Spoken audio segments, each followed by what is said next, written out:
Hi there, Jake Allen here from beginnerstriathlontrainingsecrets.com, and today we're going to talk about what equipment you need for a triathlon, because when you start out there are so many people telling you so many different things. So today I'm going to tell you what you do need and what you don't need. So the first thing you need is a roadworthy bike. Now if you're going to get a second-hand bike, I really recommend that you go out there and make sure the bike is well maintained, see it in person if you can.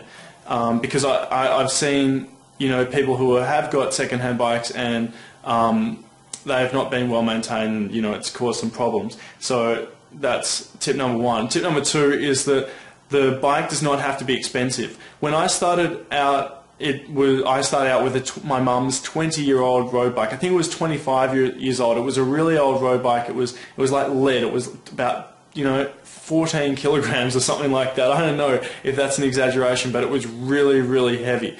And the cogs were down there, the gears were really hard to shift. So I'm just telling you, you don't need the best bike in the world. And I can tell you right now that with that bike, I was winning races. So, yeah, it's better to progress your way up as you get more familiar with the sport.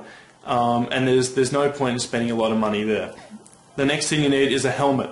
Helmets are really important. Please make sure you do your helmet up correctly. I've seen so many people come off their bikes and hit the head on the concrete. Luckily they had a helmet on, but I can just imagine if they didn't have their buckle done up on their helmet, it might have been a different story and they might not be the same person they are now. So on a serious note, the next thing you need are comfy bathers. Comfy bathers are really important because let's just remember, you're not just swimming in your bathers, you're riding and you're running in them. So they have to be comfy. Now, a lot of people say they get chafing when they ride and they run. Put Vaseline there. That's going to help you a tremendous amount. So yeah, and if you are not a confident swimmer, I would recommend getting a wetsuit. But let's just say the swim's only 250 meters. It may not be that necessary at all. But when you start getting, longer distances, that's when I would start getting a wetsuit. And plus, they give you buoyancy and it increases efficiency and will make you a faster swimmer. The next thing are goggles. Goggles are really important when you're swimming. Even though you can't see things beneath you when you're swimming, sometimes they are really important just to keep your eyes clear, etc., etc.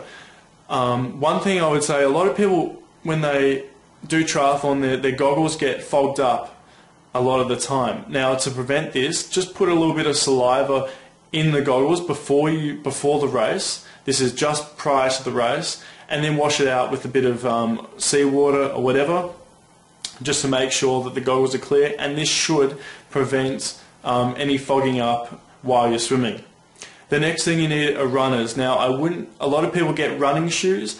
Just use your runners to begin with. You can add adjustments like elastic laces, which make everything a little bit quicker and easier and a little bit faster.